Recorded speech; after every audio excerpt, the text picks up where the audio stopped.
Sesungguhnya tidak ada yang lebih patut untuk kita sampaikan di awal dari majelis kita yang mulia ini, kecuali kita berusaha untuk merangkai kata demi kata dan kalimat demi kalimat untuk bersyukur kepada Allah Tabaraka wa Ta'ala. Karena sesungguhnya segala puji itu hanya milik Allah Tabaraka wa Ta'ala. Maka kita berusaha untuk memujinya, dan kita memohon pertolongannya, dan kita juga tidak lupa senantiasa berlindung kepadanya, berlindung dari keburukan diri kita, berlindung dari kejelekan amal-amal kita.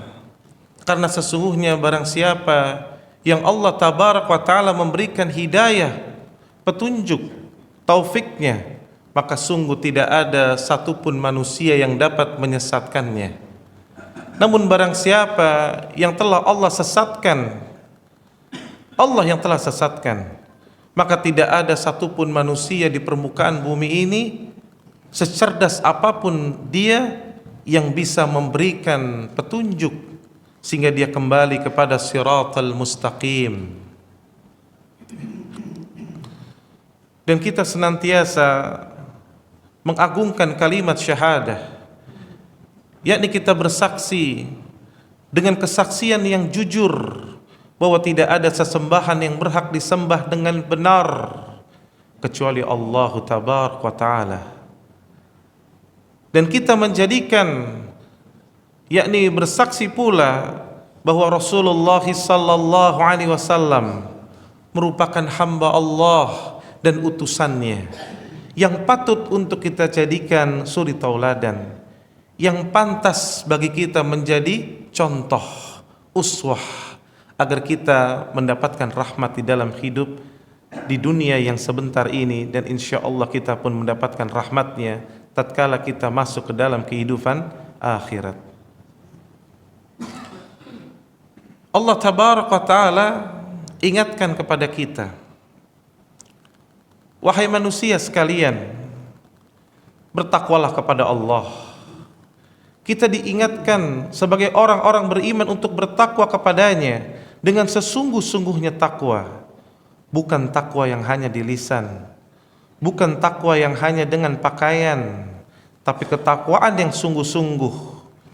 Kenapa? Karena kata Allah, jangan sekali-kali engkau mati kecuali dalam keadaan Islam, dalam keadaan berserah diri kepada Rabbul Alamin, dan itu tidak akan didapat illa kecuali dengan bersungguh-sungguh dalam bertakwa. Lalu Allah Tabaraka wa Ta'ala ingatkan lagi kepada kita, wahai manusia sekalian, agar kita ingat kita ini manusia. Terkadang kita perlu dipanggil dengan nama tersebut, wahai manusia, karena banyak orang yang tidak ingat, bahkan melampaui batas, dia tidak ingat bahwa dirinya adalah hanya manusia. Kalian diciptakan dari diri yang satu, itu Adam alaihi salam. Kemudian dengan itu diciptakan pasangan Adam, yaitu Hawa. Dan setelah itu kalian dijadikan berkembang biak banyak di antara laki-laki dan perempuan. Maka sekali lagi bertakwalah kepada Allah, dan kita senantiasa menyebut nama Allah, meminta kepadanya, dan tak sambunglah tali silaturahim, karena sungguh Rabbul Alamin senantiasa mengawasi amal-amal hambanya. Lalu Allah ingatkan kita lagi, wahai orang-orang yang beriman, bertakwalah kepada Allah. Dengan apa? Dengan ucapan yang benar. Karena siapa yang ucapannya benar, ucapannya di atas ilmu, di atas qala Allah wa qala Rasul, maka Allah akan perbaiki amal-amalnya. Yang tadinya amalnya bercampur antara yang hak dengan yang batil, antara tauhid dengan kesyirikan, antara sunnah dengan bid'ah, antara ketaatan dengan kezaliman, lalu Allah bersihkan dia, Allah perbaiki amalnya, dan setelah itu Allah ampuni dosa-dosanya. Maka bertakwalah kepada Allah, yakni dengan taat kepada Allah dan taat kepada Rasul.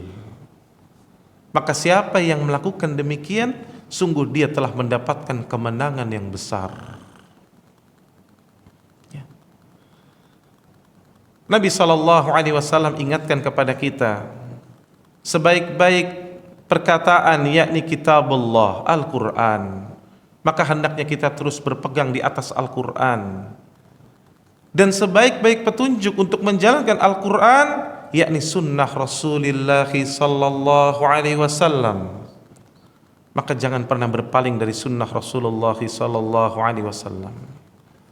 Walaupun hari ini begitu banyak manusia menawarkan sunnah-sunnah yang lain, maka seorang mukmin tetap berpegang dan menggigit dengan gigi gerahamnya sunnah Rasulullah sallallahu alaihi wasallam.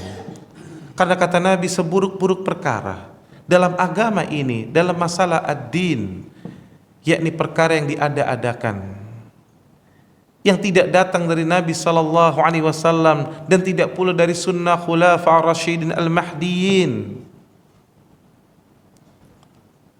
Dan siapa yang jatuh kepada perkara yang diada-adakan, dia akan terjatuh kepada perkara yang baru dalam agama ini. Dan siapa yang jatuh kepada perkara yang baru, maka sungguh dia pasti akan tersesat. Nabi yang katakan pasti akan tersesat. Dan kalau sudah tersesat, maka ujungnya tempatnya pasti akan berada di neraka Allah yang panas apinya 70 kali lebih panas daripada sepanas-panasnya api di dunia ini. Maka hendaknya kita bersyukur kepada Allah Tabaraka wa Ta'ala, karena Allah berikan kepada kita kemudahan untuk berjalan menuntut ilmu, duduk di majelis ini, majelis zikir, majelis yang insyaallah kata Abu Darda radhiyallahu anhum akan menghapuskan 70 majelis sia-sia kita. Ya. Maka duduknya seseorang di majelis ilmu akan menghapuskan dosa-dosanya, ya, dari 70 majelis sia-sia. Ya. Baik, saudaraku sekalian, pada kesempatan ini insyaallah kita akan membahas yakni bagaimana kaidah mencintai Rasulullah sallallahu alaihi wasallam, ya. Karena ini merupakan perkara yang sangat azim, perkara yang sangat penting, ya. Maka pernah satu ketika Al-Faruq Umar bin Khattab radhiyallahu anhum mendatangi Nabi sallallahu alaihi wasallam lalu menyampaikan isi hatinya, "Ya Rasulullah, sungguh aku mencintaimu dengan kecintaan yang sangat besar. Aku mencintaimu lebih dari apapun kecuali diriku," kata Umar. Artinya Umar mencintai Nabi sallallahu alaihi wasallam lebih daripada anak istrinya, lebih dari nenek moyangnya, lebih dari bapak-bapaknya, tapi masih ada dirinya. Maka mendengar hal itu, Nabi sallallahu alaihi wasallam menimpali, "Ya Umar, la ya Umar." Tidak begitu wahai Umar. Belum wahai Umar. Maka di dalam riwayat Bukhari, maka Rasulullah sallallahu alaihi wasallam bersabda, kata Nabi, "La yu'minu ahadukum." Tidak beriman engkau sampai sempurna, artinya iman yang sempurna. Tidak akan mendapatkan keimanan yang sempurna hatta sampai apa? Kata Nabi, "Akuna ahabba ilaihi min walidi wa waladi wan nasi ajma'in." Tidak sempurna iman seseorang sampai dia mencintaiku lebih daripada siapa? Bapak-bapaknya, anak-anaknya, dan manusia seluruhnya, termasuk dirinya. Maka akhirnya Umar bin Khattab radhiyallahu anhu mengatakan, "Al-an ya Rasulullah, sekarang ya Rasulullah, aku mencintaimu bahkan lebih daripada diriku." maka barulah keimanan itu dianggap sempurna. Allahu Akbar. Lihat Pak, hadis ini memberikan faedah yang sangat besar, bahwa yang pertama, iman itu bertingkat-tingkat, ya. Dan terbukti di dalam kehidupan kita, kita melihat ada orang-orang yang walaupun dia mengatakan dirinya mencintai al-Islam, mencintai Rasulullah sallallahu alaihi wasallam, tapi pada kenyataannya lebih mendahulukan bapak-bapaknya, nenek moyangnya. Kita lihat contoh kasus sederhana. Ketika seseorang ingin menikahi anak-anaknya, maka terkadang bertemu antara ad-din, agama, dengan tradisi.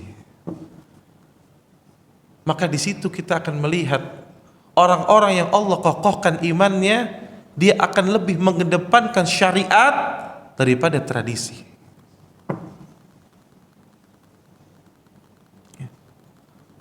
Ketika anak saya lahir, Pak, maka hari ke-7, maka anak saya langsung saya sunat, yang laki-laki tentunya, ya, dan khususnya yang laki-laki intinya, ya, karena kita tahu syariat khitan ini syariat yang azim, dan Nabi SAW mengkhitan Hasan dan Husain di hari yang ke-7. Maka sebagian orang di antara keluarga saya justru berusaha untuk menahan, berusaha untuk mengingkari. Kasihan, masih bayi, masih kecil, kenapa harus dikhitan? Tunggulah dulu, nantilah begini dan begitu. Dulu kita kalau mau khitan harus begini, harus begitu. Tunggu umur sekian dan sekian. Maka kita katakan, wa khairul hadi hadi Muhammad sallallahu alaihi wasallam. Sebaik-baik petunjuk Rasulullah sallallahu alaihi wasallam. Maka kita tetap mengkhitan, dan alhamdulillah sehat. Tidak akan ada masalah. Siapa yang mengikuti sunnah Rasulullah sallallahu alaihi wasallam, maka tidak ada bahaya yang menimpanya insyaallah. Maka banyak hal kita lihat, kalau sudah dibentrokan dengan tradisi, makanya Allah sampai mengulang dalam Al-Quran 3 kali. Al-Baqarah 177, Al-Ma'idah 104, Surat Luqman, ya, kalau tidak salah ayat 21. Semua sama redaksinya. Ketika diajak manusia, ikutilah apa yang datang dari Allah dan Rasul, kebanyakan mereka berkata apa? Cukuplah kami mengikuti apa yang kami dapati dari bapak-bapak kami.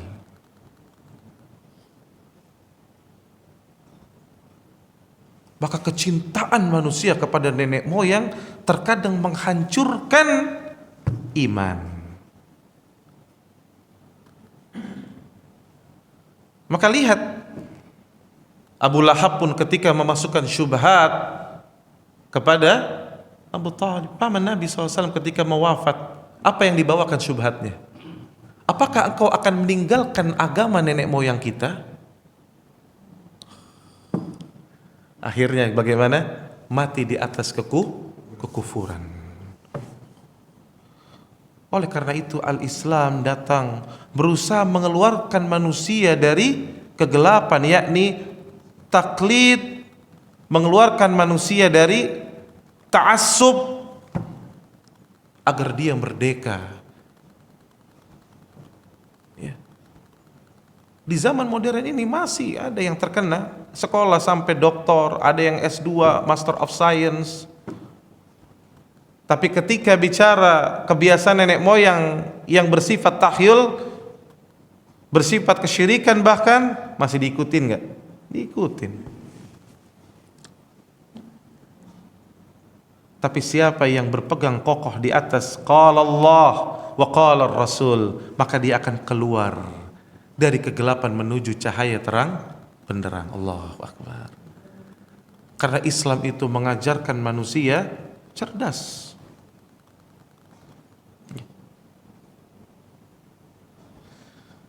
Kemudian juga lebih mencintai Nabi SAW bukan hanya dari bapak-bapaknya, nenek moyangnya, tapi dari anak-anaknya, keturunannya, zuriatnya. Kenapa? Berapa banyak orang melanggar syariat gara-gara anak.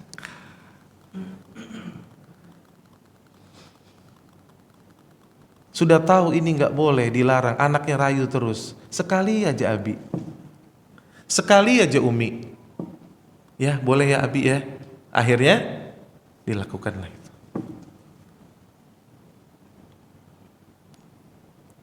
Maka anak-anak ini terkadang bisa menjadi musuh bagi kita di dalam ketaatan kepada Rabbul Alamin. Makanya Nabi sampai mengatakan tidak akan mencium bau surga ad-dayyuth. Dayyuth. Oleh karena itu, ya, penting kita bahwa mencintai Rasulullah SAW lebih daripada bapak kita, nenek moyang kita, dan juga keturunan kita. Ya. Bahkan kata Nabi, wan nasi ajma'in, dan manusia seluruhnya. Kenapa? Karena banyak orang dikit-dikit apa kata orang.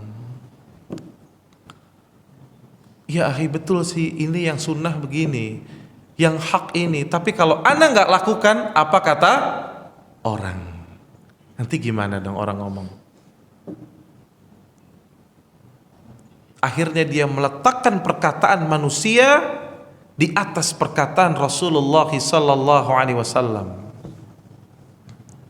Kalau antum buka surah Al-Hujurat di ayat yang pertama dan ayat yang kedua, Allah tabaraka wa taala ingatkan kita, ya ayyuhalladzina amanu, wahai orang-orang yang beriman, jangan engkau mendahului Allah dan Rasul.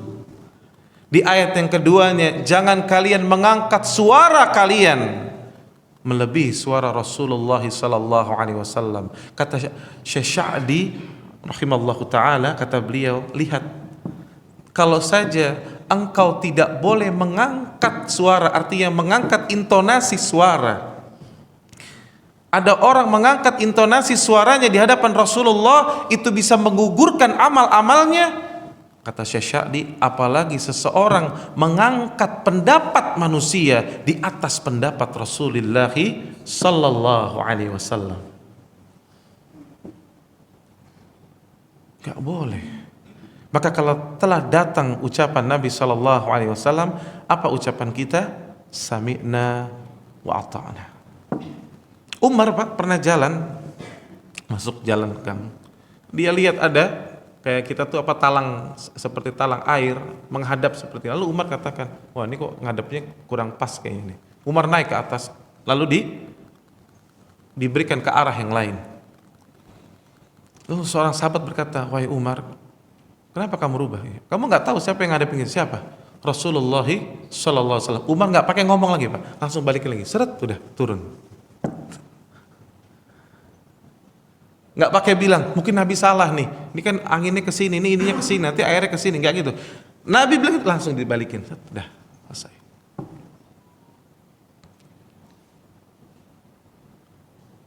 Tidak ada lagi keberatan, lapang dada terhadap apa yang menjadi keputusan Rasulullah sallallahu alaihi wasallam. Karena kenapa Pak? Ingat Rasulullah sallallahu alaihi wasallam itu begitu mencintai kita, sangat mencintai kita. Lihat bagaimana Allah tabaraka wa taala ingatkan ayat yang sering kita baca. Laqad ja'akum rasulun min anfusikum azizun 'alaihi ma 'anittum harisun 'alaikum bil mu'minina raufur rahim. Telah datang tuh kepada engkau seorang rasul dari kalangan yang begitu amat sangat dia merasa yakni berat rasanya penderitaanmu. Kalau ngeliat kita tuh berat Nabi SAW. Lihat Pak, Nabi SAW nanti Pak di yaumul qiyamah orang yang paling sibuk Pak, sibuk ketika di tempat catatan amal, yaitu di timbangan amal, Nabi sibuk memberikan syafaat. nanti lagi di sirat. Tidak ada yang berani berbicara di sirat kecuali para nabi dan rasul, termasuk Rasulullah sallallahu alaihi wasallam yang terus mendoakan kita lewat Allahumma sallim sallim, Allahumma sallim sallim. Allahu akbar. Ya Allah, selamatkan, selamatkan ya Allah. Maka di antara kita ada yang lewat, kata Nabi SAW, ada yang hanya jempol, ujung jempolnya itu yang nyala cahaya. Allahu akbar. Maka ketika nyala tuh ujung jempolnya, dia geser kakinya satu geser. Mati lagi, dia diam lagi. Ya Allah, takut jatuh. Nyala lagi, dia geser lagi kakinya. Allah akbar. Dan Nabi SAW mengucapkan Allahumma sallim salim, selamatkan ya Allah, selamatkan ya Allah. Di dunia kita sudah membuat beliau sibuk, di akhirat pun kita membuat beliau sibuk. Berat rasanya kalau beliau melihat penderitaan kita. Apa yang paling menderita? Yakni keimanan. Sedih Nabi. Dan amat belas kasih Nabi SAW kepada orang-orang beriman. Sayangnya Nabi SAW kepada kita. Lihat di dalam hadis riwayat Muslim, kata Nabi SAW, beliau pernah bersabda, "Mathali wa mathalukum kamathali rajulin awqada nara." Perumpamaanku, kata Nabi, dengan kalian seperti seseorang yang menyalakan api. Faja'alal janadibu wal farasu yaqa'na fih. Maka laron-laron itu, kata Nabi SAW, bahasa Nabi ini, laron-laron itu hendak masuk ke dalam api. Siapa laron itu, Pak? Siapa lagi kalau bukan kita? Ketika melihat jelas-jelas ini jalan, kadang-kadang jelas jalan yang haram, tapi ikut terus. Maka laron-laron itu, kata Nabi, hendak masuk ke dalam api.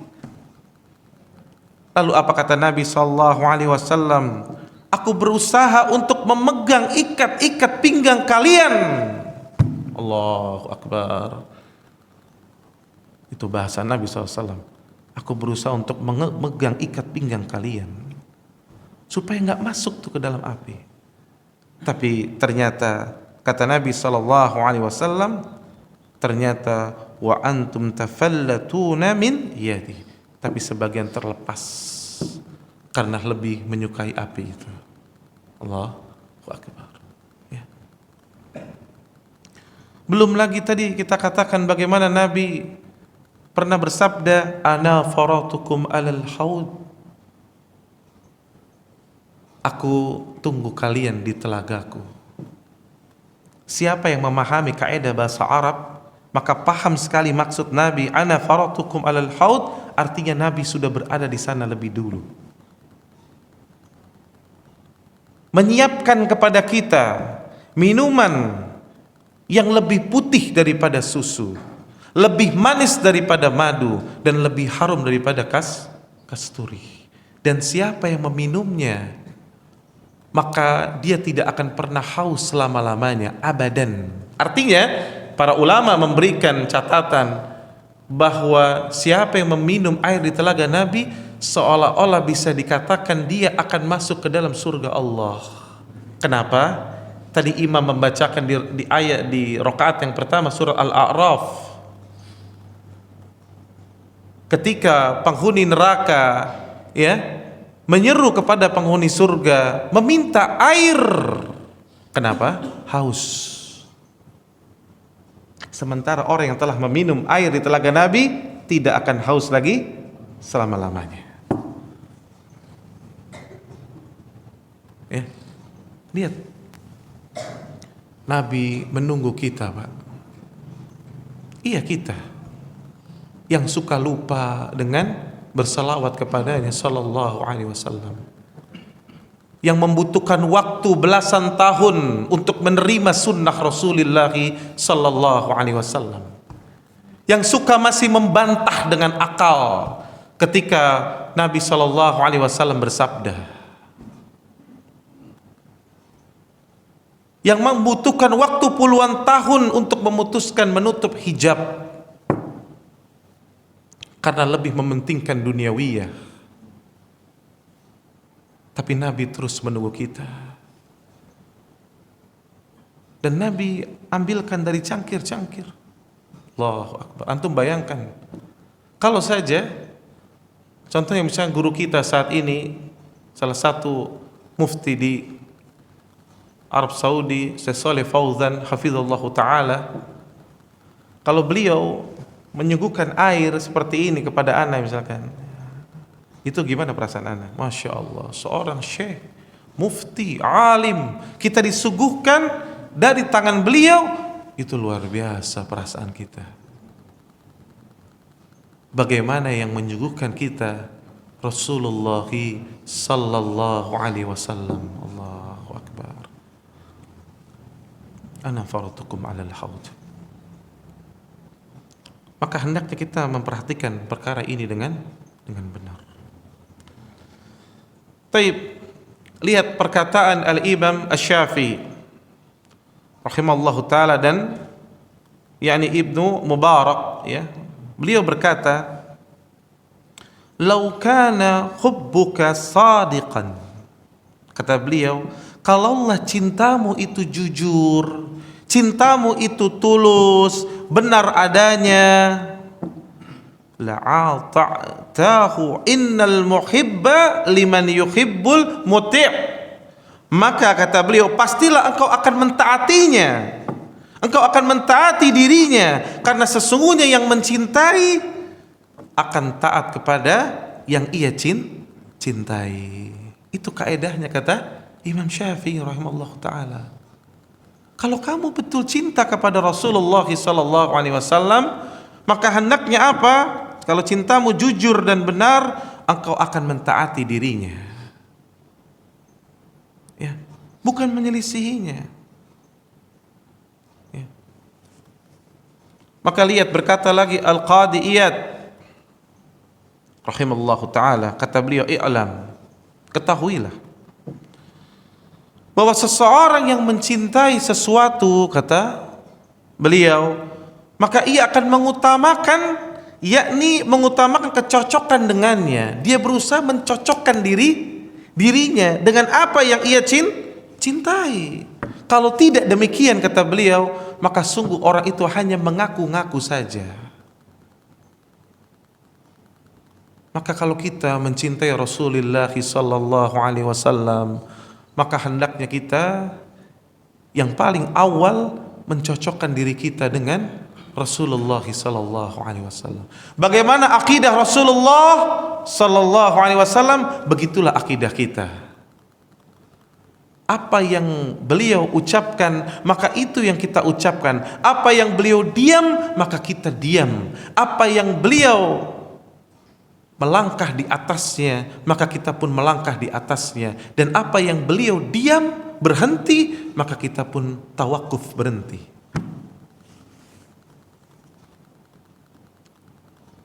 Berusaha untuk mencocokkan.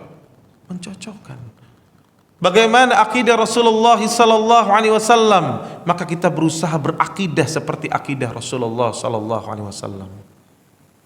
Bagaimana Nabi sallallahu alaihi wasallam ketika beribadah, seperti salat contohnya. Nabi sudah katakan, "Shallu kama ra'aitumuni shalli." Salatlah sebagaimana aku salat. Maka pantas Nabi mengatakan, ada orang salat 60 tahun, Pak. 60 tahun, bukan 1, bukan 2, bukan 5 tahun, bukan 60 tahun.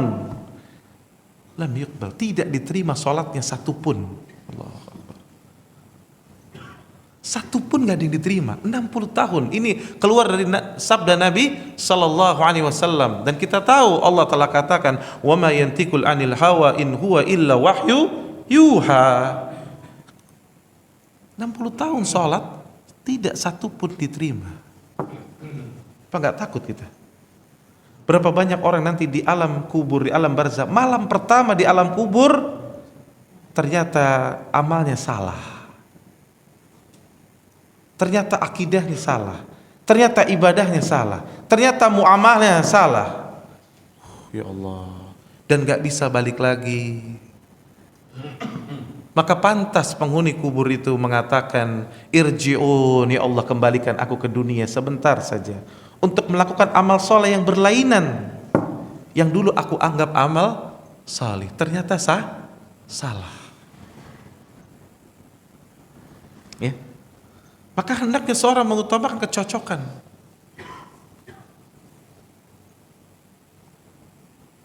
Sebagian kita bahkan lihat mencintai atlet pemain bola misalkan.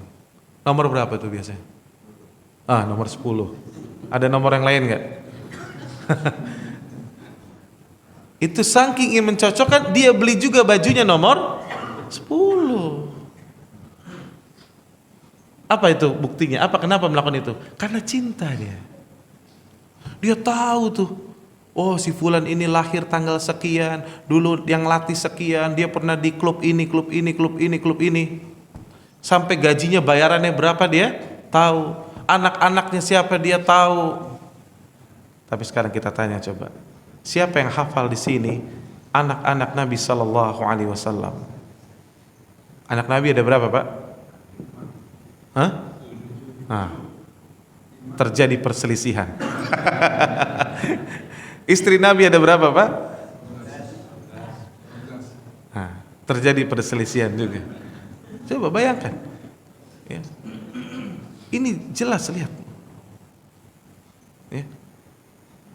Maka kita harus mengenal Nabi SAW. Siapa anak-anak beliau, siapa istri-istri beliau. Ya. Tapi kita lebih tahu tentang silsilah. Ya. Atlet-atlet yang mohon maaf notabene-nya adalah orang-orang kafir yang tidak pantas untuk kita berikan wala dan barok kita.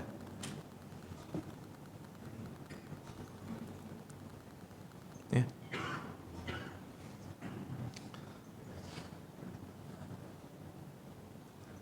Baik.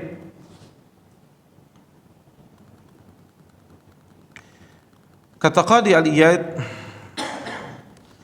bahwa tanda cinta kita yakni meneladani Nabi sallallahu alaihi wasallam, mengamalkan sunnah-sunnahnya. Ya. Ingat sunnah, Pak, ketika kita bicara sunnah artinya at-tariqah, jalan. Bukan sunnah secara fikih.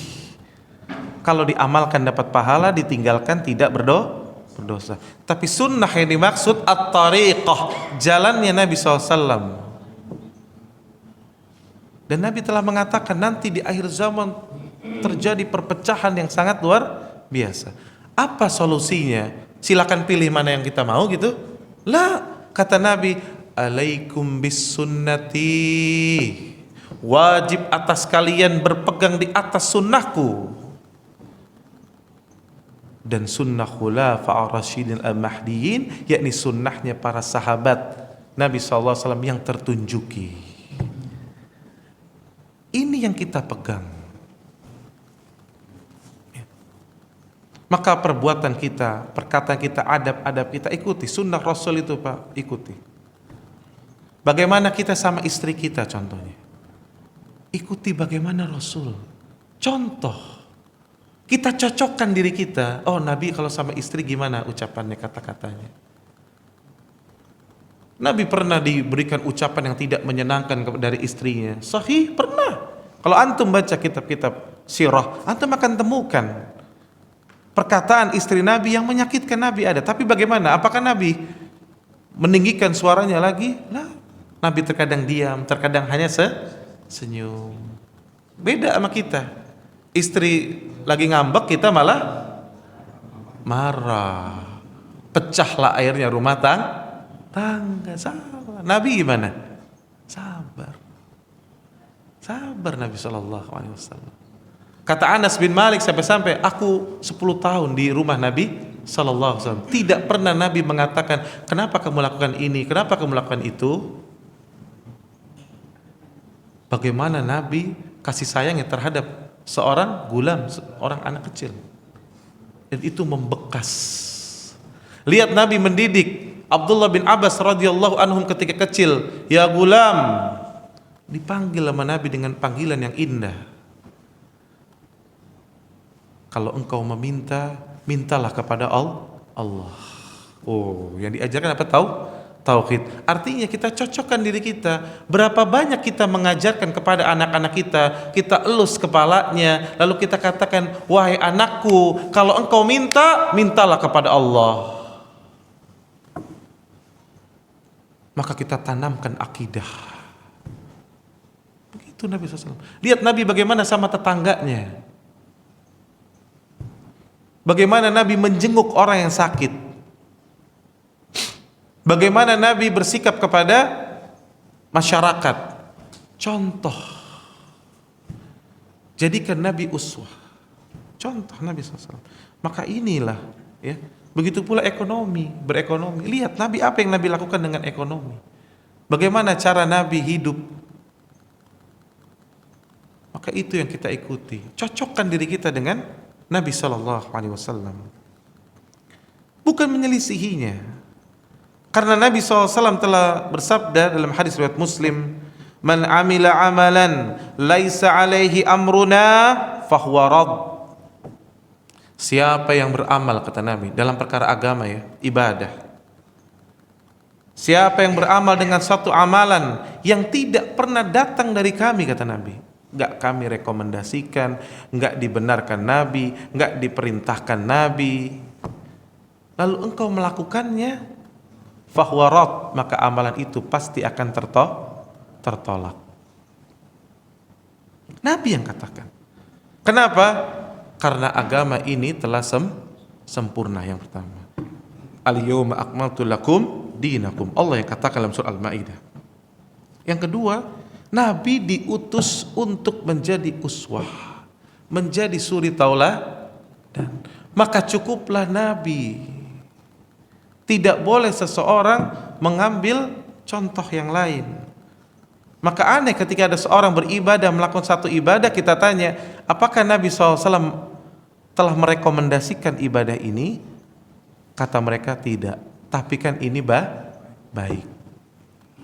Ingat wahai saudaraku, ada 3 orang sahabat Nabi yang pernah diingkari langsung, datang kepada istri-istri Nabi SAW. Lalu dia menyampaikan perihal, menanyakan tentang bagaimana ibadah Nabi. Maka ketika diberikan khabar bagaimana ibadah Nabi SAW, maka 3 orang ini merasa dirinya kecil. Dan dia katakan, siapa kita? Aina nahnu? Sementara Nabi sudah dijamin masuk surga, dan kita ini tidak ada jaminan. Maka yang satu berkata, demi Allah, mulai besok aku akan sholat semalam suntuk dan tidak akan pernah tidur. Yang satu lagi mengatakan, aku akan terus berpuasa dan tidak akan berbuka. Yang satu lagi lebih ekstrim lagi mengatakan, aku tidak akan menikahi para wanita karena ingin mewakafkan dirinya hanya untuk beribadah kepada Allah. Coba kalau dipikir-pikir, 3 orang ini niatnya baik nggak, Pak? Baik. Nggak ada yang mengingkari. Siapa yang mengatakan sholat malam jelek? Bahkan Nabi SAW pernah bersabda, sebaik-baik sholat setelah sholat fardu, sholat apa? Sholat malam, Pak. Maka sholat yang paling tinggi derajatnya setelah sholat fardu, sholat malam. Maka saya katakan, kalau ada orang lelah sekali, letih sekali setelah sholat isya, dia letih sekali, nggak ada lagi tenaga misalkan, letih sekali, apa yang harus dia lakukan? Dia pilih mana? Sholat ba'diyah isya atau sholat witir? Sholat witir, Anda kata. Karena sholat witir lebih utama daripada sholat rawatib. Kalau dia letih sekali, ya, seandainya harus memilih, karena sholat malam lebih tinggi derajatnya. Dan orang ini mau sholat malam semalam suntuk. Seperti yang dilakukan oleh siapa? Awalnya sahabat Abu Darda radhiyallahu anhum. Dan diingkari oleh Nabi SAW. Yang satu lagi mau puasa sunnah. Siapa yang mengatakan puasa itu jelek? Bahkan kata Nabi SAW, 1 hari aja seseorang berpuasa karena Allah, ikhlas karena Allah, maka dijauhkan wajahnya dari api neraka sejauh 70 musim, 70 tahun. Sementara hawa neraka itu bisa dihirup sejauh 40 tahun perjalanan. Saking panasnya, 40 tahun perjalanan itu bisa dihirup hawanya. Tapi orang yang berpuasa 1 hari di jalan Allah, wajahnya dijauhkan 70 tahun. Allah. Bagus kan? Bagus. Yang satu mewakafkan lebih ekstrim lagi, zikir aja, puasa aja, sholat terus. Niatnya baik. Tapi apakah niat baik itu lantas di atas kebenaran? Lah, harus mengikuti kembali kepada sunnah Rasulullah sallallahu alaihi wasallam. Maka ketika sampai kepada Nabi, Nabi panggil antum. Kata Nabi, antum kadza wa kadza. Kamu yang ngomong begini dan begitu kemarin? Benar ya Rasulullah. Maka Nabi langsung memberikan dulu ya pagar yang kokoh. Kata Nabi apa? Camkan, aku ini orang yang paling bertakwa kepada Allah. Gak ada yang lebih bertakwa dari ana, gak ada. Dan Nabi mengatakan, aku sholat dan aku tidur, aku berpuasa dan aku berbuka, dan aku menikahi para wanita. Siapa yang tidak menyukai sunnahku, laisa minni, dia bukan bagian dariku. Allahu Akbar. Ini pentingnya kita mengetahui bahwa kebenaran itu berada di atas sunnah Rasulullah sallallahu alaihi wasallam, bukan dengan akal, bukan dengan perasaan, bukan. Ikuti Rasulullah sallallahu alaihi wasallam. Maka Allah tabaraka wa taala ingatkan kepada kita, wa ma ataakumur rasul fakhudhu. Apa-apa yang diberikan Rasul, ambil. Wa ma nahakum anhu fantahu, dan apa yang dilarang tinggalkan. Itu kaidahnya, simple. Yang diberikan ambil. Bagaimana aplikasinya? Fattaqullahum mastata'tum. Bertakwalah kepada Allah semampumu. Karena memang orang bertingkat-tingkat, gak bisa disamakan. Tapi dia berusaha ikut sunnah, setelah itu semampunya. Tapi apa yang Nabi larang, tinggalkan.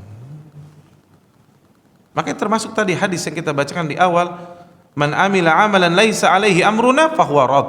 Ini larangan, kata Nabi, jangan beramal yang tidak datang dari kami. Tinggalkan udah. Setiap ada sesuatu yang mengajak kepada suatu amal tapi tidak ada dasarnya, lebih baik ditinggalkan. Karena ibadah konsepnya pada asalnya haram sampai ada perintah.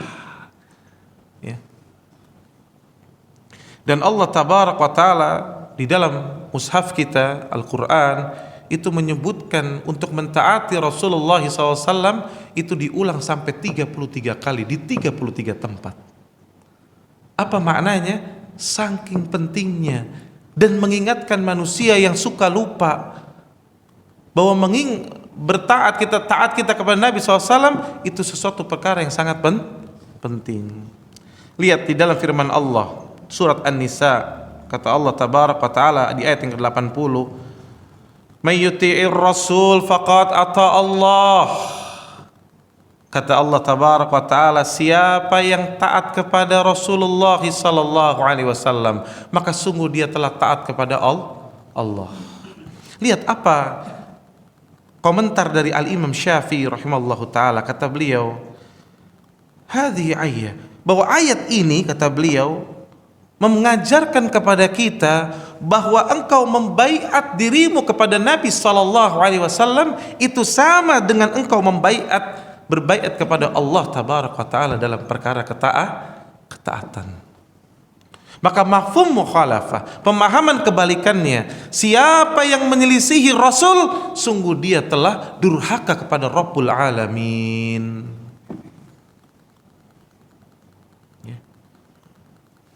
Maka penting bagi kita ya untuk betul-betul taat kepada Rasulullah sallallahu alaihi wasallam. Saking agungnya ketaatan kepada Nabi sallallahu alaihi wasallam, lihat sampai Allah pernah bersumpah dengan dirinya. Kata Allah apa? Fala wa rabbik. Kata Allah, maka demi Rabbmu. Lihat. Allah biasanya bersumpah dengan makhluknya. Tadi imam membacakan di rakaat kedua, wasyamsi wa duhaha, dan seterusnya. Ya, bersumpah dengan matahari, bersumpah dengan ini dan seterusnya, makhluk-makhluknya yang agung, yang besar. Tapi dalam ayat ini Allah memulai langsung dengan fala wa rabbik, demi Rabbmu. Allahu Akbar, Allah yang maha besar. Makhluk Allah saja, arsy Allah saja sudah besarnya luar biasa, dan Allah beristiwa di atasnya. Bagaimana agungnya Allah, besarnya Allah Jalla wa Ala.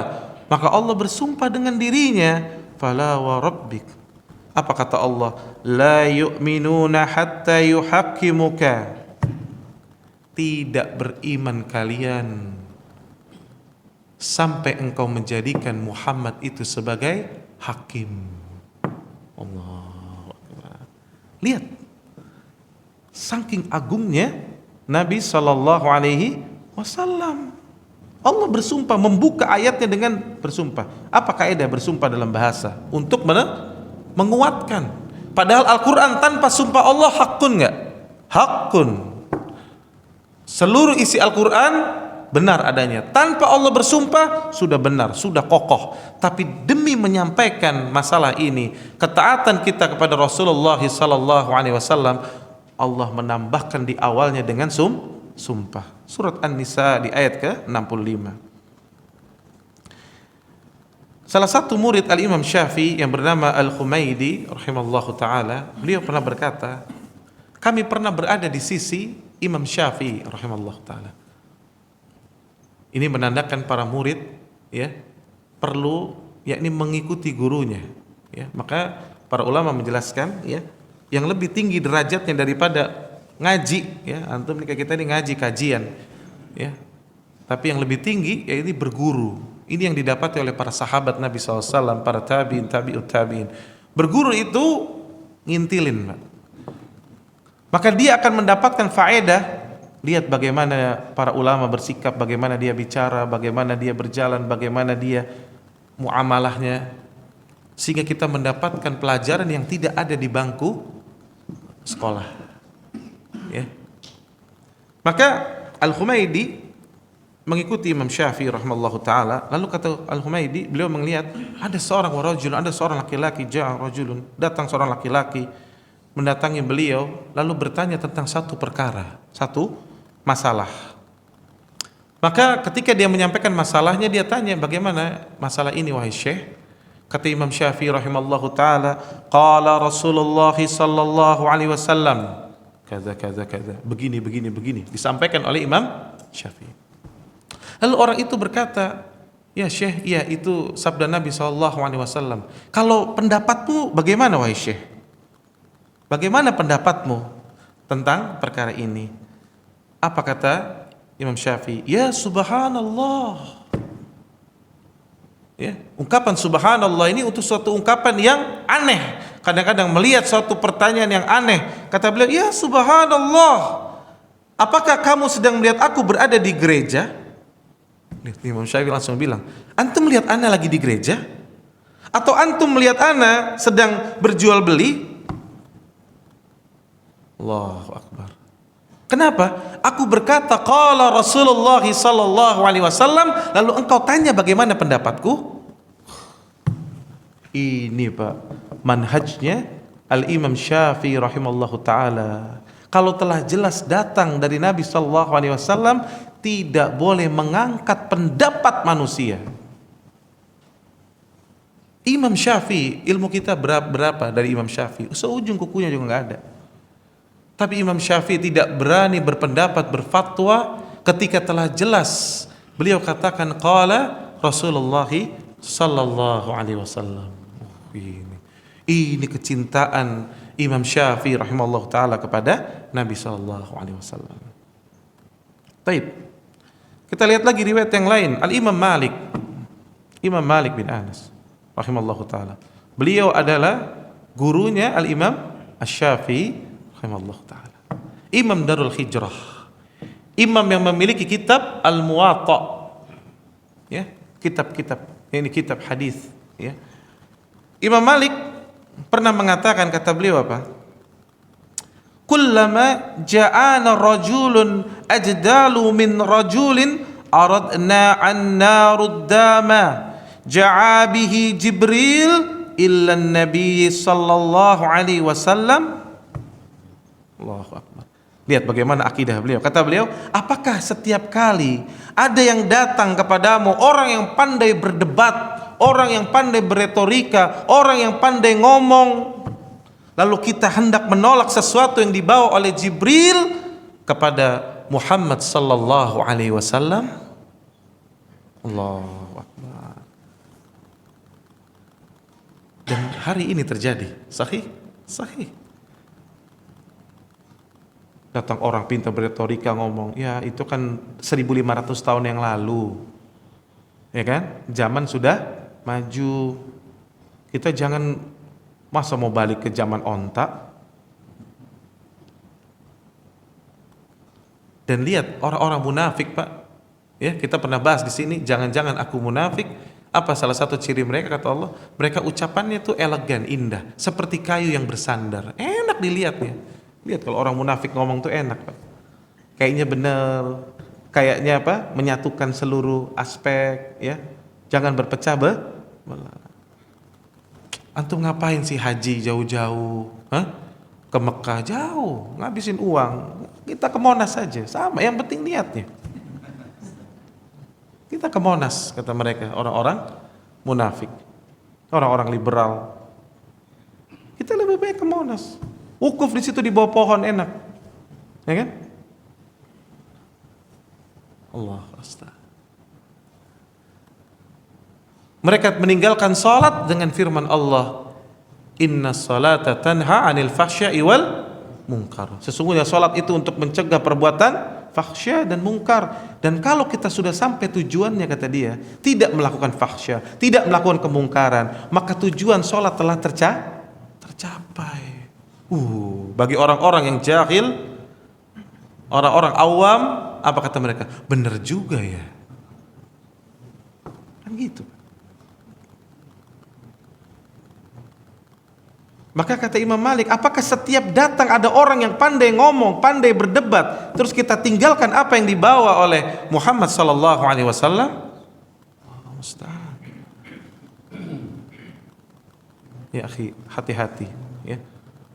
Maka kita hidup di zaman fitnah, Pak. Saking besarnya fitnah, Nabi yang sudah mengatakan warajulun, ya, wa yusbihu mu'minan wa yumsi kafira. Paginya beriman masih, Pak. Sorenya bisa kufur. Atau sorenya kufur, paginya beriman lagi dia. Fitnahnya begitu besar. Subhatnya. Ada orang buka YouTube, sebentar dia buka YouTube dapat subhat, bisa kufur.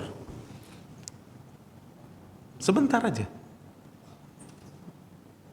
Dapat keterangan begini, tidak disaring langsung.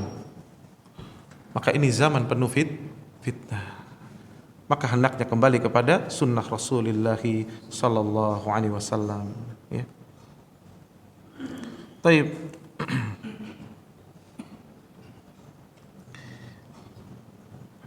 Maka jangan kita menyelisihi Nabi sallallahu alaihi wasallam, ya. Karena siapa yang menyelisihi Rasulullah sallallahu alaihi wasallam, Allah akan memalingkan dia dari jalan yang benar. Bahaya, Pak. Terus kita menentang, maka Allah akan memalingkan nanti dia, ya, dari kebenaran. Lihat orang-orang yang mencintai Rasulullah sallallahu alaihi wasallam. Kita lihat, Pak, ada sebuah ayat yang menarik, ya. Ketika Allah tabaraka wa taala berfirman, wa may yuti'illaha wa rasul fa ulaika ma'al ladzina an'ama Allahu 'alaihim minan nabiyyina was-siddiqin wasyuhada was-salihin wa hasuna ulaika rafiqa. Surat An-Nisa. Kata Allah Jalla wa Ala, siapa yang taat kepada Allah, taat kepada Rasul, mereka itu akan bersama siapa? An-Nabi, para nabi, para siddiqin, para syuhada, ya, para salihin. Dan mereka itu sebaik-baik tempat, yakni teman untuk dikumpulkan. Allahu Akbar. Maka ini ada riwayatnya, Pak. Al-Imam Al-Baghawi rahimallahu ta'ala menjelaskan dalam tafsirnya, ayat ini turun, Pak, kisahnya yakni dari mantan budak Nabi yang bernama Thauban bin Bujdad radhiyallahu anhu, ya. Maka ini orang yang sangat mencintai Rasulullah sallallahu alaihi wasallam. Maka dia pernah suatu ketika bertemu dengan Nabi SAW dengan rona wajah yang seperti orang yang gak nyaman, ya, sedih, menyiratkan kekhawatiran, kesedihan, dan bergemuruh hatinya. Maka Rasulullah SAW bertanya, apa yang membuat wajahmu seperti itu, wahai Thauban? Maka beliau mengatakan, aku tidak sedang sakit, bukan juga karena gak enak badan ya Rasulullah, tapi aku hanya berpikir, kata beliau. Aku berpikir, jika aku melihatmu, aku sangat takut berpisah denganmu. Allah. Kalau aku melihatmu ya Rasulullah, aku sangat takut untuk berpisah denganmu, ya. Maka perasaan itu selalu ada. Dan aku tahu aku akan kembali ke akhirat, artinya akan mati. Sementara aku tahu bahwa engkau itu nabi, dan engkau itu pasti derajatnya surganya berada di tingkatan yang atas. Sementara aina nahnu, siapa kita, siapa aku, di mana aku, ya. Maka aku khawatir Allah tabarak wa taala memisahkan aku denganmu. Ini perkataan Thauban radhiyallahu anhu. Lihat. Maka dengan asbabul nuzul dari ayat ini, yakni kisah Thauban, maka Allah tabarak wa taala langsung menurunkan ayat ini. Siapa yang taat kepada Allah dan Rasulnya, maka dia akan dikumpulkan bersama para nabi, was-siddiqin, was-syuhada, was-salihin. Allahu akbar. Lihat orang beriman, Pak, hatinya selalu ingin berjumpa dengan apa yang dia cintai. Dan siapa yang dia cintai? Rasulullah sallallahu alaihi wasallam. Maka kita pertanyakan diri kita sekarang, siapa yang kita impikan untuk kita berjumpa dengannya? Siapa yang kita bersedih ketika hal itu? Mereka begitu mencintai Nabi. Lihat dalam kisah yang lain, kisahnya Abdullah bin Zaid radhiyallahu anhu. Abdullah bin Zaid radhiyallahu anhu, dia sedang berkebun, Pak. Lagi berkebun, kayak kita di depan rumah kita ada tanam-tanaman. Maka anaknya lari datang ketika hari itu. Hari apa, Pak? Di bulan Rabiul Awal. Di bulan Rabiul Awal. Apa itu? Wafatnya Nabi sallallahu alaihi wasallam. Maka ketika Nabi sallallahu alaihi wasallam wafat, dikabarkan oleh anaknya berlari, "Wahai ayahku, Nabi SAW telah wafat." Ini sedang berkebun nih, Pak. Langsung lemas badannya, lemas tangannya, kakinya lemas. Dan dia teringat bahwa dia beberapa waktu yang lalu menjenguk Nabi sallallahu alaihi wasallam. Maka ia langsung berucap, "Allahumma, ya Allah, hilangkanlah penglihatanku. Hilangkanlah penglihatanku ya Rabb, sehingga aku tidak melihat seorang pun setelah kekasihku Muhammad sallallahu alaihi wasallam." Maka ia pegang-pegang katup matanya ke wajahnya, dan dia berharap Allah mengabulkan doanya agar ia dibutakan matanya. Allahu akbar. Lihat bagaimana kecintaan sahabat Nabi sallallahu alaihi wasallam. Bagaimana dengan kita? Siapa yang selalu ingin kita lihat? Apakah di benak kita hanya ingin melihat anak-anak kita? Apakah ada datang kerinduan kita ingin melihat Nabi sallallahu alaihi wasallam?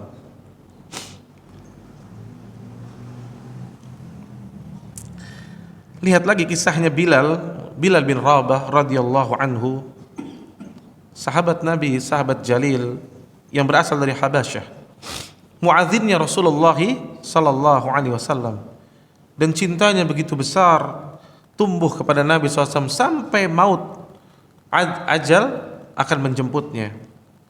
Maka tatkala sakaratul maut, sudah menuju sakaratul maut, tentu keluarganya pasti bersedih. Sedih semua, mengatakan atau betapa besarnya musibah ini, bahwa Bilal sebentar lagi akan meninggalkan dunia ini. Namun lihat apa kata Bilal menjelang sakaratul mautnya. Kata beliau, begitu bahagianya aku, Allahu akbar, begitu bahagianya aku dengan keletihan dunia ini, karena esok aku berharap berjumpa dengan kekasihku Muhammad sallallahu alaihi wasallam dan para sahabat-sahabatnya.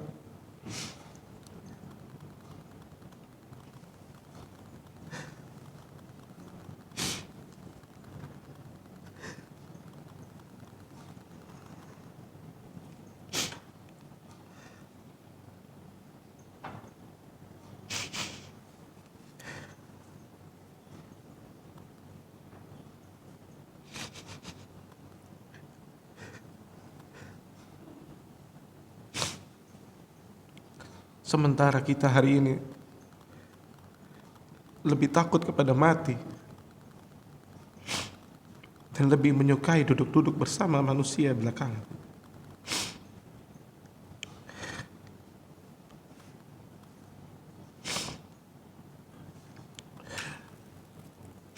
Umar bin Khattab radhiyallahu anhu pernah disuguhi sebuah roti yang agak empuk. Mungkin lebih enak dari makanan yang dihidangkan di hadapan kita itu. Ketika beliau hendak berbuka puasa, tapi ketika beliau teringat sahabatnya, Rasulullah sallallahu alaihi wasallam pernah 3 bulan berturut-turut kompornya nggak nyala, Pak. Dan memenuhi perut beliau paling sering dengan tamar, kurma yang keras. Begitu pula Abu Bakar As-Siddiq, ketika beliau menjadi khalifah, beliau lebih banyak berpuasa dan beliau memakan kurma-kurma yang keras. Umar bin Khattab tidak memakan roti itu dan beliau berkata, aku khawatir aku tidak berjumpa dengan 2 sahabatku di persimpangan sana, karena mereka menungguku. Allah. Lihat bagaimana para sahabat Nabi Shallallahu Alaihi Wasallam begitu mencintai Rasulullah Shallallahu Alaihi Wasallam dan khawatir tidak berjumpa dengan beliau Shallallahu Alaihi Wasallam. Al-Khawari, yaitu Abdullah bin Zubair, apabila beliau mendengar Nabi Sallallahu Alaihi Wasallam, mendengar nama aja Nabi Sallallahu Alaihi Wasallam, atau beliau mendengar Muhammad Sallallahu Alaihi Wasallam, atau beliau mendengar Rasulullah SAW, sampai beliau mendengar di sisinya, maka ia akan menangis terseduh-seduh. Allahu Akbar. Hingga matanya tidak mampu lagi meneteskan air mata, karena begitu rindunya, begitu sedihnya mengingat Nabi Sallallahu Alaihi Wasallam. Allahu Akbar. Begitu pula para sahabiat, ibu-ibu di zaman Nabi Sallallahu Alaihi Wasallam ketika perang Uhud, bapaknya ikut perang, suaminya ikut perang, anak laki-lakinya ikut perang. Ketika pulang, apa kata para sahabiat? Bagaimana keadaan Rasulullah? Ketika dikatakan bahwa Rasulullah SAW dalam keadaan aman, maka mereka memuji Allah. Lalu dikabarkan setelah itu, tapi bapakmu mati, tapi suamimu mati, tapi anak laki-lakimu mati. Kata mereka, nggak apa-apa, nggak masalah. Yang penting baginda Rasulullah Sallallahu Alaihi Wasallam. Siapa di antara kita ketika tertimpa musibah lalu dia bandingkan dengan musibah dengan wafatnya Nabi Sallallahu Alaihi Wasallam?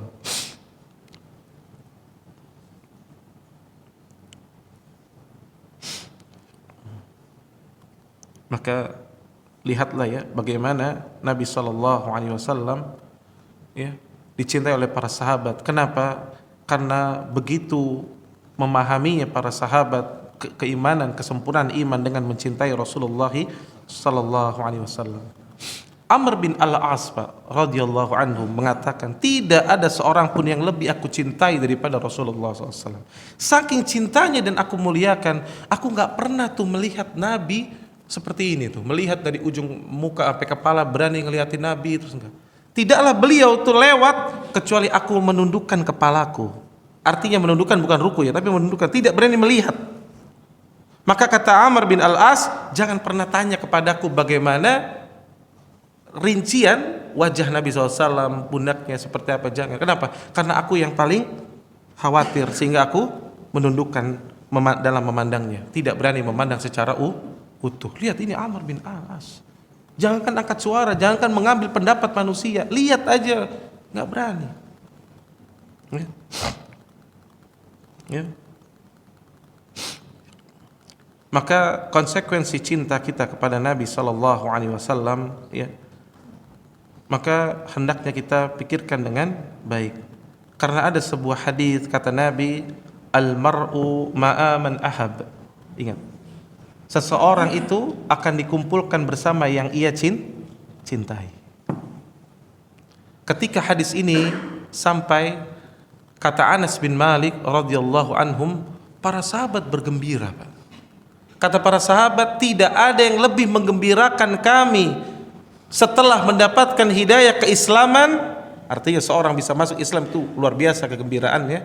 Apa yang kedua? Mendengar hadis ini, al-mar'u ma'a man ahab. Seseorang akan dikumpulkan bersama yang ia cintai. Kenapa? Kata Anas bin Malik, sungguh Kami mencintai Rasulullah, mencintai Abu Bakar wa Umar. Tapi kami tahu amal kami jauh daripada Rasulullah sallallahu alaihi wasallam dan Abu Bakar dan Umar radhiyallahu anhuma. Tapi dengan adanya hadis ini ada harapan kami dikumpulkan bersama Rasulullah sallallahu alaihi wasallam dan Abu Bakar dan Umar. Allahu akbar. Maka cintailah mereka. Ya, cintai Rasulullah sallallahu alaihi wasallam. Ya. Baik. Saudaraku sekalian, di akhir dari kajian ini dalam hadis riwayat Bukhari, Nabi sallallahu alaihi wasallam pernah bersabda, kata Nabi, "Kullu ummati yadkhulunal jannah." Setiap umatku semuanya akan masuk ke dalam surga. Illa man aba, kecuali yang enggan. Allahu akbar. Qalu, berkata para sahabat, ya Rasulullah, wa man ya'ba? Siapa yang enggan ya Rasulullah? Kok bisa ada orang yang enggan untuk masuk ke dalam surga?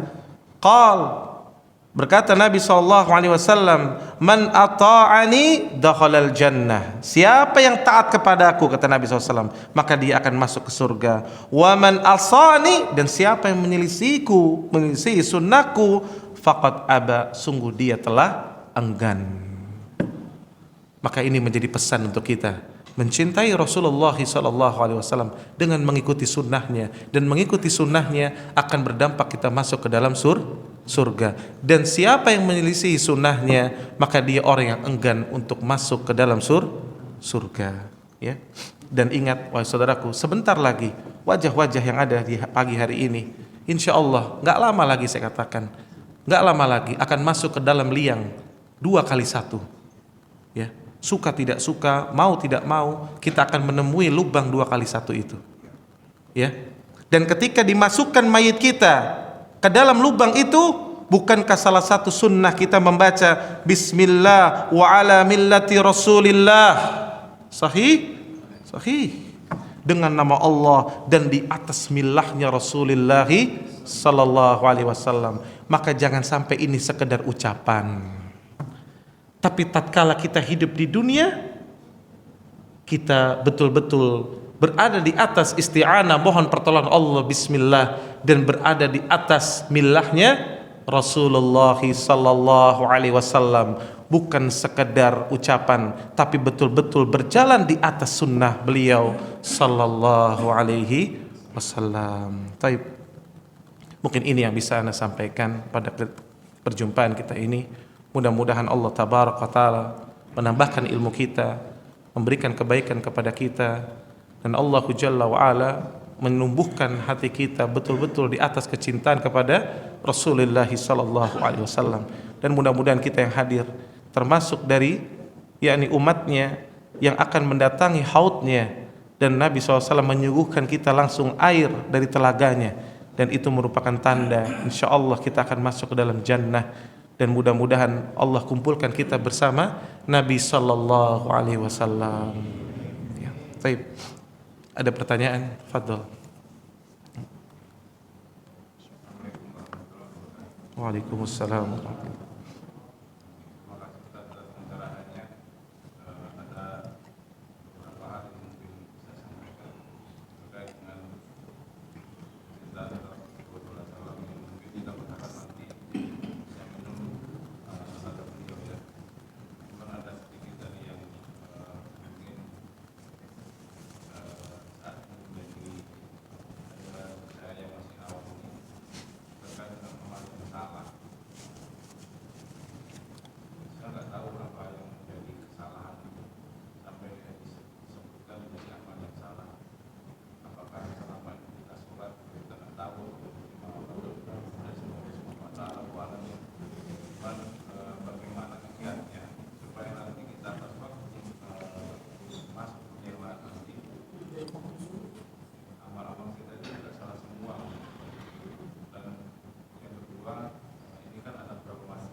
Hanafi.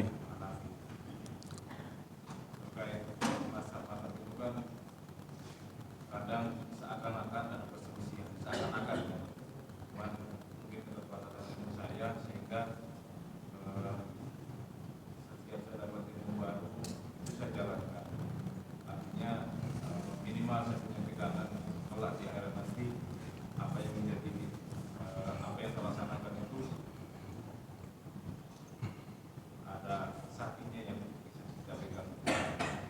Tapi betul selama ini memang kita masih menjadi supaya nanti kelak amal yang kita lakukan ini tidak salah gitu, sangat sia-sia. Ya, taib. Ya, taib. Ya, jazakallah khair, ini pertanyaan yang bagus. Mudah-mudahan termasuk dalam firman Allah, fas'alu ala dzikri in kuntum la ta'lamun, dan bertanyalah kepada ahli zikir. Ya, dan tujuan kita bertanya tidak lain dan tidak bukan untuk keluar dari kejahilan, ya, dan mudah-mudahan ini menjadi pahala, ya.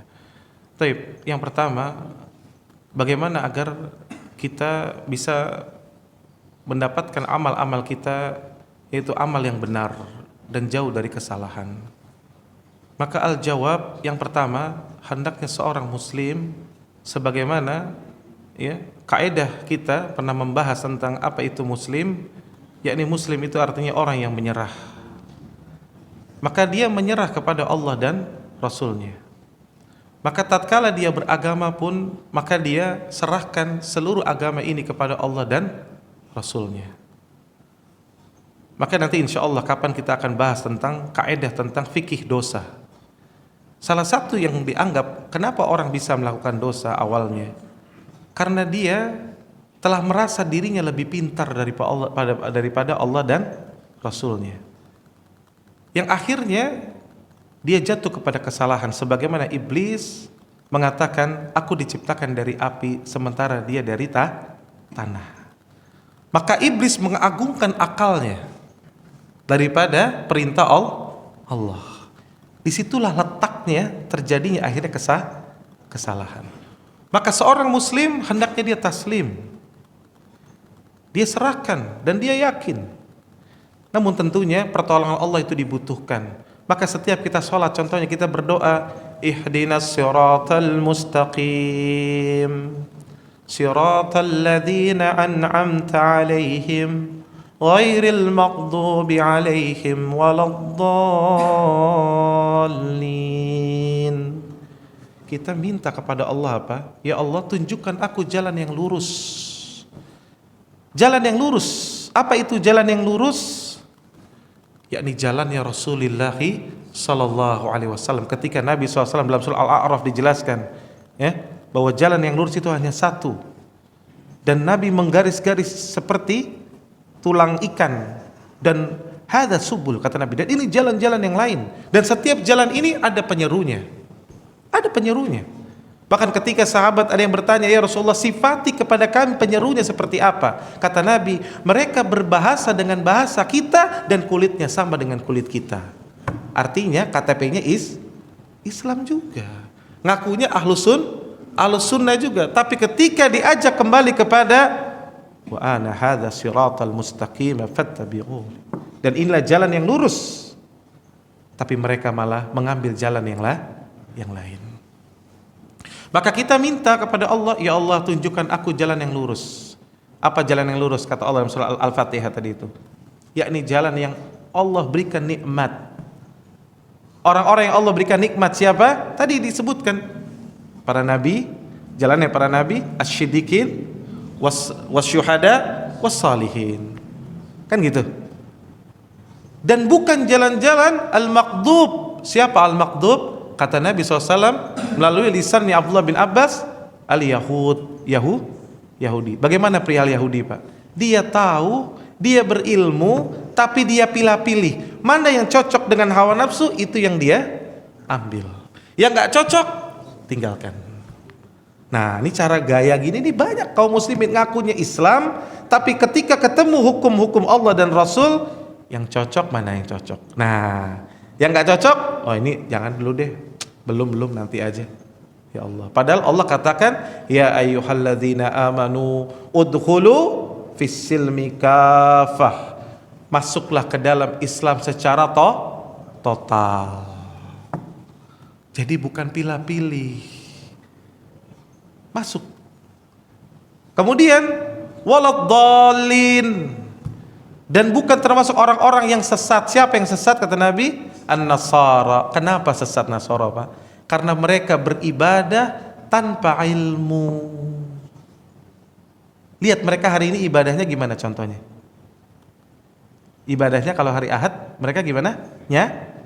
Nyanyi. Coba Bapak tanya, sejak kapan, sejak umur berapa Yesusnya nyanyi? Lagu pertama apa yang dinyanyikan? Yesus. Dan dimulai dari nada apa? D, E atau F? Nggak ketemu, Pak. Lalu kenapa mereka melakukan itu? Makanya kita orang Islam, orang Muslim tidak boleh beribadah tanpa ilmu. Berilmu dulu baru beramal. Makanya Imam Bukhari rahimahullah ta'ala sampai memberikan bab khusus dalam sahihnya, al-ilmu qabla al-qaul wal amal. Ilmu dulu sebelum berkata-kata dan beramal. Nggak boleh kita ngomong beramal tanpa ilmu. Tadi contohnya kayak sholat. Kita katakan, Nabi udah ingatkan, sallu kama ra'aitumuni usolli. Salatlah sebagaimana aku salat. Siapa di antara kita yang sudah membuka hadis, lihat bagaimana Nabi contohnya bertakbir. Kita lihat di masyarakat ada yang takbirnya, alhamdulillah, Allahu akbar, Allahu akbar. Ya, tapi ada Allahu akbar. Ada yang Allahu Akbar. Wow, ini lebih sakti nih. Allahu Akbar. Ada? Kembalikan. Nabi yang udah ingatkan. Dan Allah katakan dalam surah An-Nisa ayat 59, jadikan itu patokan. Atiullah wa atiur rasul wa ulil amri minkum. Fa in tanazzatum fi syai'in farduhu ila Allah wa rasul. Dan kalau kalian berselisih atas satu perkara, bukan kembali kepada pendapat ulama, kembalikan kepada Allah dan Rasul. Lihat ulama A bawakan apa, ulama B bawakan apa. Siapa yang membawakan bukan ra'yu, membawakan dalilnya sahih, mana yang kita ambil? Yang membawakan dalil. Sama-sama membawakan dalil, kita lihat yang satu sahih, yang satu dhaif, ambil yang sahih. Kalau dua-duanya sahih, ini yang disebut dengan ikhtilaf yang sifatnya ilmiah. Tidak boleh saling menyesatkan. Contoh, orang yang mau sujud, maka datang dua riwayat. Yang satu, keterangan para ulama, tangan dulu baru lutut. Yang satu, lutut dulu baru tangan. Dua-duanya ini pendapatnya kuat, sahih. Yang tangan duluan dibela oleh banyak ulama ahlul hadis. Ulama ahlul hadis lebih mengutamakan tangan dulu daripada kaki. Ulama-ulama fikih lebih mengutamakan kaki dulu baru tangan. Dan dua-duanya hujahnya kuat. Dua-duanya menggunakan dalil yang kokoh. Maka bagaimana dalam hal ini? Tidak boleh saling menyesatkan. Sama-sama di atas petunjuk. Ya, tadi takbir, yang satu sejajar dengan bahu, yang satu sejajar dengan daun telinga, dua-duanya ada hadis. Tapi kalau ada orang begini, Allahu Akbar, salah nggak? Salah, harus dikatakan salah. Nabi nggak begitu sholatnya, ya kan? Nabi SAW sholat, kata Nabi kalau mulai sholat contohnya, apa kata Nabi kalau engkau ingin sholat? Nabi pernah mengingkari seorang sahabat kan, memberi salam kepada Nabi, Assalamualaikum. Nabi ucapkan Waalaikumsalam, lalu kata Nabi, Sallu, fa innaka lam tusalli. Sholat lagi, kamu belum sholat. Dia sholat lagi, ternyata masih begitu, nggak tumaninah. Nabi suruh ulang lagi, sampai 3 kali. Maka Nabi katakan, kalau kamu mau sholat, maka hendaknya pertama engkau berdiri menghadap kiblat. Jadi kalau mau sholat pertama apa yang dilakukan? Berdiri menghadap kiblat. Lalu apa kata Nabi langsung? Fakabbir, lalu bertakbir. Ada nggak ucapan sebelum itu? Nggak ada. Tapi ada orang di belakangan hari ini nambah, melafazkan niat contohnya. Melafazkan niat dalam sholat tidak ada satupun, bahkan 4 mazhab. Saya tantang 4 mazhab. Silakan buka 4 mazhab. Kalau enggak, kalau perlu kita buka Kutubus Sittah, 9 kitab induk hadis. Hatta antum cari hadis doif pun enggak ketemu. Itu uniknya. Tapi diamalkan oleh banyak. Padahal ulama Syafi'iyah, Pak, yang merojihkan tentang sebagian di belakangan hari ya, yang merojihkan melafazkan itu, mereka mengatakan ini bukan niat sebetulnya. Ini sekedar untuk menguatkan kami untuk melakukan sholat apa. Karena saking mereka dulu suka sholat tuh rajin sholat Pak, sehingga membedakan antara satu amalan dengan amalan yang lain. Tujuan mereka itu, mereka tidak mengatakan ini niat, karena niat mereka tahu tempatnya di hati. Niat bukan di lisan, bukan amalan lisan. Tapi belakangan orang diselewengkan sehingga bahkan dianggap sebagai syariat. Nah, ini fakta. Maka saya katakan tadi, kita harus lihat bagaimana Nabi takbir, bagaimana Nabi ruku, bagaimana Nabi sujud. Coba kita sholat, pelajarilah. Kenapa kita bisa baca koran, baca berita, nonton YouTube berjam-jam. Coba, alhamdulillah handphone kita sekarang tuh ada fitur canggih itu, melihat aktivitas kita tiap pekan apa. Tuh hisap tuh diri kita dengan itu. Kalau antum ranking 1 YouTube, ranking 2 Facebook, ranking 3 Instagram, Al-Quran ranking 10, musibah. Musibah itu. Tapi kalau ranking 1 Al-Quran, ranking 2 Sahih Bukhari, ranking 3 Sahih Muslim. Wah, YouTube ranking 10, itu benar. Insyaallah. Nah, gitu. Ya. Insyaallah bisa minta kepada Allah pertolongan Allah. Jadi lakukan. Maka bagaimana tadi itu perkataan Qadi Al-Iyad, cocokkan diri kita Pak, ibadah kita, akidah kita sesuai dengan sunnah Rasulullah sallallahu alaihi wasallam. Maka ciri kalaupun kita mau menuntut ilmu, contohnya Pak, kita mengambil ilmu dari seorang ustadz, perhatikan apa yang dia bawa. Kalau dia yang diucapkan selalu qala Allah, qala Rasul, qala Allah wa qala Rasul, qala Allah wa qala Rasul wa qala sahabat, itu kita ambil ilmunya. Tapi kalau sudah dia ngomong ngalor ngidul, muter-muter, nggak ada tuh ucapan Allah dan Rasulnya, berfatwa sendiri, oh nggak apa-apa, ini baik kok, nggak masalah, antum lakukan aja gini-gini, nggak apa-apa, kan baik, kan ini, maka ini seperti ini jangan diikuti, ya. Maka cukupkan kita kepada Rasulullah SAW. Dan tadi untuk madhab kita katakan ada, ya, para ulama madhab ini menjelaskan justru ada hikmahnya. Para ulama madhab, sebenarnya madhab banyak Pak, nggak cuma madhab Bukhari ada sendiri, madhabnya Sufyan Ats-Tsauri, cuman yang terkenal 4 madhab, ya, A'immatu Arba, 4 imam ini yang paling terkenal, ya, Imam Abu Hanifah, Imam Malik, ya, Imam Syafi'i, Imam Ahmad, ya, rahimallahu taala ajmain. Nah, ini Pak, kalau kita pahami madhab ini saja, ini menandakan bahwa mereka tidak bermadhab sebetulnya. Apa maksudnya tidak bermadhab? Maksudnya tidak bermadhab itu di sini dalam arti tidak taklid, ya. Bermadhab di atas istihad karena beliau ulama mujtahid, bukan seperti kita orang awam, kita nggak boleh beristihad. Maka saya katakan saya sangat sedih ketika banyak hari ini ustadz-ustadz gayanya seperti mujtahid, nggak boleh. Seorang ustadz bolehnya menukil, ya, karena kapasitas dia bukan beristihad, jauh ilmunya masih. Ya, maka lihat Pak, 4 mazhab ini menjelaskan. Lihat contohnya dari mulai Imam Malik. Contoh Imam Malik ini gurunya Imam Syafi'i. Imam Syafi'i belajar loh sama Imam Malik lama. Pertanyaan saya, kenapa Imam Syafi'i nggak bermazhab Maliki aja?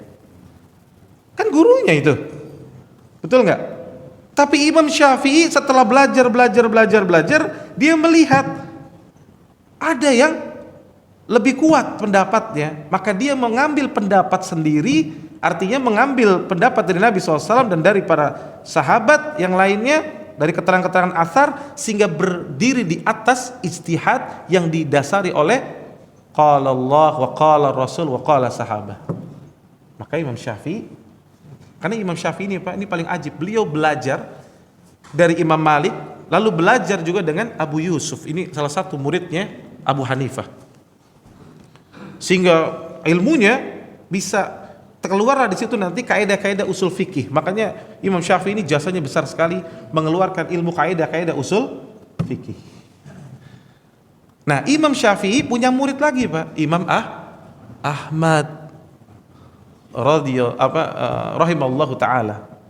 Maka Imam Ahmad, saya tanya, kenapa nggak bermadzhab Syafi'i aja? Kurang apa Imam Syafi'i ilmunya? Tapi Imam Ahmad tahu, dia mendapati lagi. Maka sampai-sampai Imam Syafi'i mengatakan, ya Ahmad, kalau engkau mendapati hadis yang sahih, khabarkan kepadaku agar aku berhukum di atasnya. Karena engkau lebih alim dalam perkara hadis daripada aku. Lihat, Ya. Maka kita lihat di sini bahwa para ulama yang dianggap kita pun bermadzhab tadi itu membuktikan bahwa mereka tidak ta'assub terhadap satu pendapat. Nah, kita yang belajar makanya sama, Pak. Kita harus bisa melihat ketika kita belajar makin tahu, maka kita terkadang kita pandang, kita setelah kita belajar, oh dalilnya dalam perkara ini mazhab Hambali lebih kuat daripada mazhab Syafi'i, ambil yang Hambali. Dalam perkara ini mazhab Syafi'i lebih kokoh, maka ambil mazhab Syafi'i. Jadi kita tidak berpegang mengatakan yang benar hanya satu mazhab, lalu yang lain sesat, tidak. Yang sesat siapa, Pak? Yang tidak berpegang di atas Al-Qur'an dan sunnah gitu. Maka kaum muslimin akan bersatu.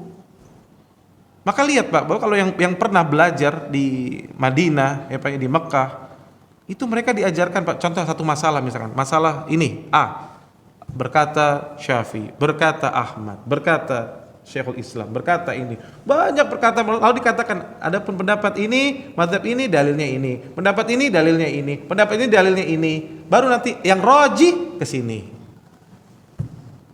Jadi cerdas, bukan menggiring orang ke satu mazhab.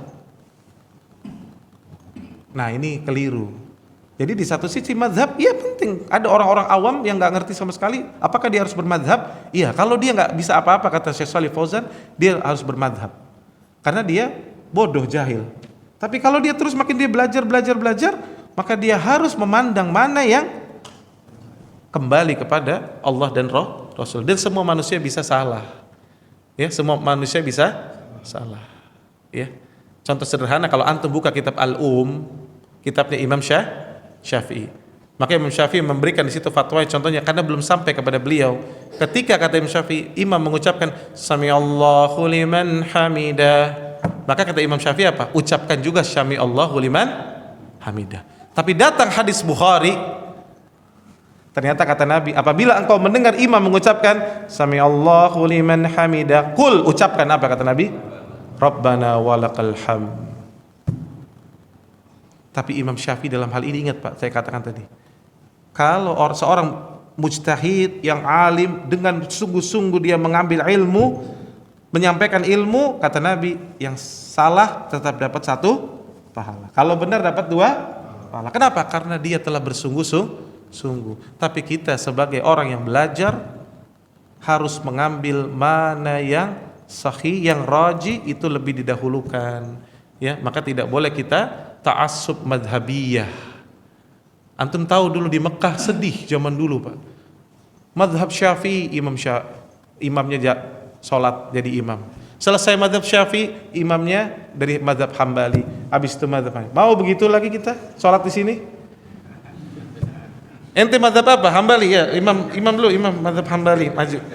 Habis itu madhab Syafi'i. Janganlah. Ya.